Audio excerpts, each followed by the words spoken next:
Hi hello வணக்கம். Welcome to BA shadows. நான் உங்கள் விஜய் பேசுகிறேன். சரவணன் வணக்கம்.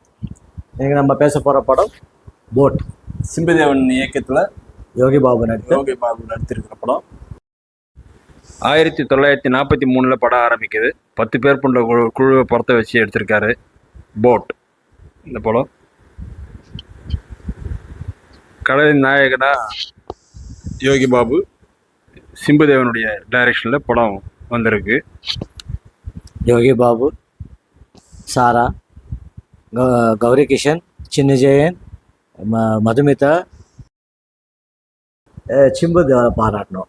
ஆமாம், அவரை முக்கியமாக நாம் இதுவரையும் படம் ஒரு 2.5 மணி நேரம் ஆடியன்ஸை உட்கார வச்சு ஆக்டர்ஸ் பாடுவாங்க ஆடுவாங்க.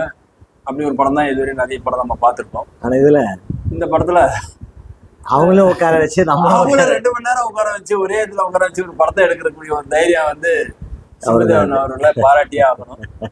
ஒன்று முக்கியமாக ஒரே இடம், அதாவது படம் முழுக்க கடலுக்குள்ளேயே ஒரே போட்லயே அதாவது பெரிய கப்பலா இருந்தா கூட அது தெரியாது. பட் ஆனா ஒரே போட்டு ஒரு 15 அடி நீட்ல ஒரு கதையை ரெடி பண்ணி அதை பண்றதுன்றது ரொம்ப பெரிய விஷயம். நெஞ்சிர வாலியம் படம் பாத்தீங்கன்னா ஒரே ஹாஸ்பிட்டல மட்டும் வச்சு எடுத்து இருக்கிற காட்சி தான் படம் முழுக்க. ஒரு சில காட்சிகள் மட்டும் தான் வெளியில இருக்கும். பட் ஆனா கதை இருந்தது. ஆமா, அந்த படத்துல ஒரு கதை இருந்தது, அதனால அது எடுபட்டது. இந்த படத்துல கதைன்னு சொல்றதுக்கு ஒண்ணுமே இல்லை. 2 மணி நேரமும் ஒட்டுமொத்த அந்த 10 பேருடைய சீனியும் அவங்களே உட்கார வச்சு பேசி அவங்கள பேசி நம்ம கேட்கறதுன்றது ரொம்ப. அதுல சில விஷயங்கள் என்னன்னா, பிரிட்டிஷ்காரனோட கொள்கையை பார்த்தீங்க அப்படின்னா டிவைட் அண்ட் ரூல். அது அந்த இங்கிலீஷ்காரன் பிரிட்டிஷ்காரன் வரான் பார்த்தீங்களா, அந்த வரும்போது அதோட கேரக்டர் காமிக்கிறார். எப்படின்னா இவங்க நமக்குள்ளே சண்டை மூட்டி விட்டு வேடுக்கு பார்த்து அவன் டாமினேஷனு, நான் ரூலரு, நான் அப்படின்னு அது அந்த கரெக்டான உண்மையான விஷயம் தான். அதே சமயத்துல நம்ம ஆட்களுக்கும் உள்ள சுயநலத்தையும் காட்டுறாரு. நான் நல்லா இருந்தா போதும், மற்றவன் எப்படி இருந்தா இல்லை பரவாயில்ல அப்படின்ற மாதிரி கேரக்டர்ஸையும் காட்டுறாரு. இது இயல்பா நடக்கக்கூடிய விஷயங்கள். நம்ம அதை விட்டு கொடுப்போம், நம்ம இது பண்ணுவோன்ற இது பண்ண மாட்டோம். அது கடைசியில அது ஹீரோ இதுல காமிச்சிட்டாரு. ஒரு மாதிரி அவர் தப்பிச்சு போய் தண்ணியில குச்சி வேற வழி இல்லை, காப்பாத்தி வேற வழி இல்லை. ஏன்னா அந்த கருத்தை அப்படிதான் கொண்டு போனோம். படத்துல ஒரு சொரா ஒண்ணு காட்டுறாங்க. ஆமா, அது எதுக்குன்றதுனே தெரியல. அது பாட்டு வருது போகுது அதை பார்த்து இவங்க பயப்படுறாங்க அப்படின்ற ஒரு விஷயம் எல்லாம் ரொம்ப ஆக்சுவலா கதை கிடையாது. அதாவது என்ன சொல்ல வர்றாரு, என்ன சொல்ல முன்னாடி அத்தியாயம் சொல்லிட்டு எல்லாத்தையும் அது சொல்லிடுறாரு. பழமொழிய அந்த அத்தியாயம் 9 அத்தியாயமோ 10 அத்தியாயமோ படத்துல போடுறாரு. ஆமா, அடுத்த சீன் என்ன நடக்க போகுதுன்ற ஒரு விஷயத்த முன்கூட்டியே டைட்டில்ல போட்டுறாரு. அதுவும் மக்களுக்கு ஓய்தான் நடக்க போகுது அப்படின்ற ஒரு விஷயம் தெரிஞ்சு போகுது. ஆமா, அதனால கொஞ்ச நேரம் எலி வச்சாரு, கொஞ்ச நேரம் நாய் வச்சாரு, அப்படியே கொஞ்சம் காத்த ஓட்டினாரு. படத்துல ஒன்னும் சொல்ற அளவுக்குன்றதுலாம் ஒண்ணும் இல்ல. ஏதோ ஒரு எதிர்பார்த்தோம், ஆனா எதுவுமே இல்ல. சுவாரஸ்யம் இல்ல படத்துல. போட்டு போய் ஒரு இடத்துல போய் நின்னுடும். ஒரு 12 கிலோமீட்டருக்கு அப்புறமா போய் நின்றுட்டு அதுக்கப்புறமா வரணும்ன்ற மாதிரி. போட்டு மட்டும் நிக்கல, கதையும் நின்றுடுது. அதான் உண்மை. ஏன்னா கதையில ஒண்ணுமே இல்ல, கதையே இல்ல. அவங்க மட்டுமே ஒருத்தர் மாத்தி பேசிக்கிறது, அரசியல் பேசுறது, தீவிரவாதி இருக்கான்றது ஒரு பெரிய ஒரு இதுவா ஒண்ணு காமிச்சிட்டு அது எதுவுமே இல்லாம ஒண்ணுமே பண்றதுன்றது எந்த கேரக்டருக்குமே ஒரு இது கிடையாது. ஆக்சுவலா சொல்ல போனாக்க ஒரு பவர்ஃபுல் ஒரு இதே கிடையாது. நின்னுச்சு இந்த கேரக்டர் நல்லா பண்ணாங்க, செஞ்சாங்க, எதுவுமே இல்லை. எல்லாமே அப்படியே வந்துட்டு போறாங்க. பார்த்தா MS பாஸ்கர் சுபாஷ் சந்திர போஸோட அந்த ட்ரெஸ்ஸை போட்டுட்டு நான் ஒரு தீவிரவாதி அப்படி இப்படின்னு சொல்றதுலாம் அது சாதாரணமா இருந்துட்டு சொல்லிட்டு போலாம். அந்த ட்ரெஸ்ஸை போட்டுட்டு அதுக்கப்புறமா சொல்லணும் அவசியம் இல்லை. அந்த போட்ல போய் அந்த ட்ரெஸ்ஸை போட்டு அவர் காட்டணுமா? ஆமா, அது கொஞ்சம் ஓவரா தான் பில்டப். அதுவும் மற்ற விஷயம் மொத்தத்துல பாத்தீங்க அப்படின்னா கப்பல் கரை சேரல, போட்டு. ஆமா, போட்டு கரை சேரல, தத்தரிச்சு தான் இருந்தது. ஏன்னா 10 பேரை வச்சுட்டு 2 பேர் மட்டும் 3 பேர் மட்டும் 7 பேர் மட்டும் தான் இருக்க முடியும், மற்ற 3 பேர் இருக்க முடியாதுன்னு சொல்றாரு. சிம்பாலிக்கா சிம்புதேவர் ஒரு இது சொல்லியிருக்காரு. ஏன்னா இந்த படத்துல இவ்வளவு ஓட்டைகள் இருக்கிறது அப்போ படகுலயே ஒரு 5-6 ஓட்டை வரும் தண்ணி வரும். அந்த ஓட்டை அவர் சொல்லியிருக்காரு, நம்ம தான் புரிஞ்சுக்கலாம். நாம தான் புரிஞ்சுக்கலாம். புரியுதுங்களா? ஒண்ணு ரெண்டாவது தண்ணி அந்த போட்டை வச்சு அடைக்கிறாங்க, திருப்பி தண்ணி வருது, தண்ணி வந்துட்டே தானே இருக்கும். அதுக்கு கொஞ்ச நேரம் வந்து நிக்காம நின்றுமா என்ன? அது அடிச்சிடற மாதிரி நம்ம நினைக்கிறோம். அவங்க காட்டுறாங்க, அவ்வளவுதான் நம்ம நினைக்கிறோம், அவ்வளவுதான் விஷயம். ஸோ அப்போ கூட வந்து யாருக்குமே அவரோட மைண்ட் ஆஃப் வியூ என்னன்னா, யாருக்குமே சரி மற்றவங்களை காப்பாற்றி நம்ம உயிர் தியாகம் பண்ணுவோம்னு நினைப்பு நமக்கு இந்தியா தான் அவர் வந்து காட்டுறாரு. எல்லாமே சுயநலம், செல்ஃபிஷ் தான், யாருக்குமே அந்த ஒரு எண்ணம் கிடையாது அப்படின்னு தான் காட்டுறாரு. நடுவில் அந்த பிரெக்னென்ட் லேடி நான் குதிக்க போறேன்னு சொல்லி மறுபடியும் வந்து குதிக்கலான்னு போகுது, மனசு இல்ல, சென்டிமெண்டா கூட்டு நீ உட்காரு, உன் பையனை உட்காரு அப்படின்னு அந்த விஷயம் அப்படியே நிக்குது. மற்றபடி படத்துல ஒன்றும் பெருசா சொல்ற அளவுக்குன்றது கதையில வந்து ஒரு பெரிய ஒரு விஷயம் இல்லை. அது ஏதோ ஒரு மிஸ் ஆயிடுச்சு. ஏதோ முயற்சி பண்ணலாம்னு பண்ணிருக்காரு.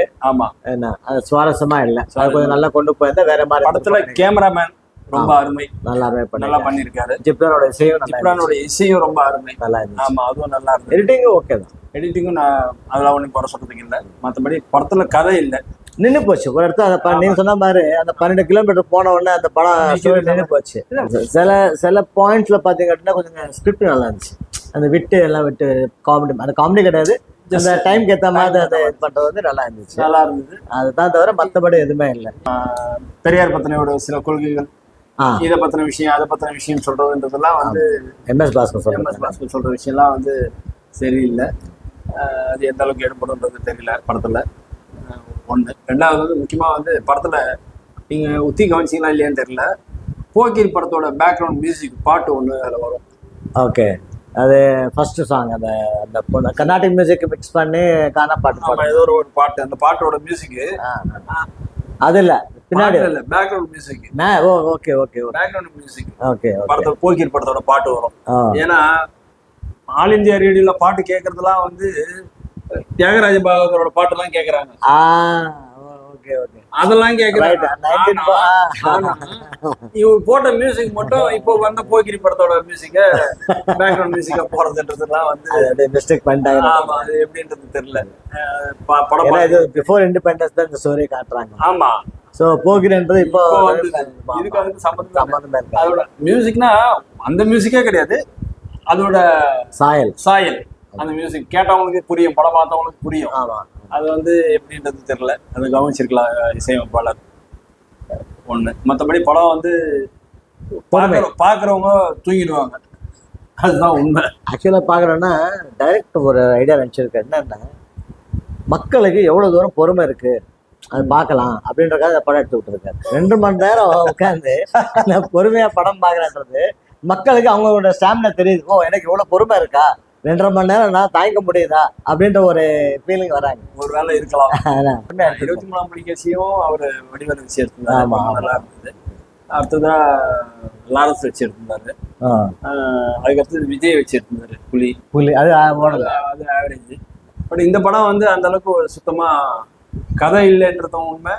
படத்துல ஒரு 2 மணி நேரம் எல்லாரையும் உட்கார வச்சு ஒரே இடத்துல உட்கார வச்சு எடுத்து காட்டி அவங்க மட்டுமே பேசி நம்ம கேட்கணும்ன்ற விஷயம் வந்து கட்டாயம் பண்ணிட்டார். அது வந்து ஈடுபடலை. எந்த அளவுக்கு சரியா இருக்குன்றது புரியல. படம் பாருங்க. நடுவுல ஏதாவது இந்த சீஷோர்ல வந்து மறுபடியும் போலீஸ் தேடுற மாதிரியோ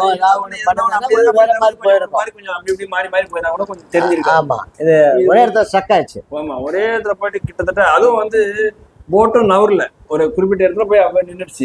வெறும் தண்ணி போட்டு அதை 10 போதும். ஆமா, இதை மட்டும் தான் 1.5 மணி நேரமா நம்மளும் பார்த்துட்டு இருக்கோம் 2 மணி நேரத்துல. அது வந்து ரொம்ப சரி கிடையாது, அழுத்து தட்டி போச்சு. அப்பப்போ அந்த சொரா வருது போகுதுன்ற மாதிரி காமிச்சு அது ஒரு தேவையில்லாத ஒரு அந்த சொரா கடைசி வரையும் எதனா பண்ணிச்சானா அதுவும் பண்ணல. ஆமா, சும்மா கடைசியில ஒரு சீன் எகிற மாதிரி காட்டுறாங்க. அது குச்சிட்டு அது பாட்டு அது வேலையை பார்த்துட்டு போயிட்டு அதுக்கு எதுக்கு அவ்வளோ பில்டப் பண்ணுறது தெரியல. பார்ப்போம். படம் நீங்க பாருங்க, உங்களுக்கு எப்படி இருக்குது. படம் ஆவரேஜ் தான். இல்லை, பொறுமை இல்லவங்க பாருங்க, அதுவும் உண்மை. ஏன்னா எங்களுக்கே படம் எப்போ முடியும் அப்படின்ற மாதிரி தான் ஆகிப்போச்சு. நாங்களும் கண்ணு ஒத்தி பார்க்குறோம். ஏதாவது கதை திரும்ப மாற்றங்கள் வருமா, ஏதாவது வருமா 2 மணி நேரம் கழிச்சு ஒன்றுமே இல்லாமல் கடைசியில எல்லாம் நன்றி உங்களால் தான் நாங்கள் பொழைச்சோம்னு சொல்லிட்டு மேட்டை முடிச்சிட்டாங்க. அது மட்டும் தான். ஓகே. தேங்க்யூ. தேங்க்யூ. வணக்கம். வணக்கம். விஜய் ஷேடோஸ் ஷேர் பண்ணுங்கள், சப்ஸ்கிரைப் பண்ணுங்கள், லைக் பண்ணுங்கள். தேங்க்யூ.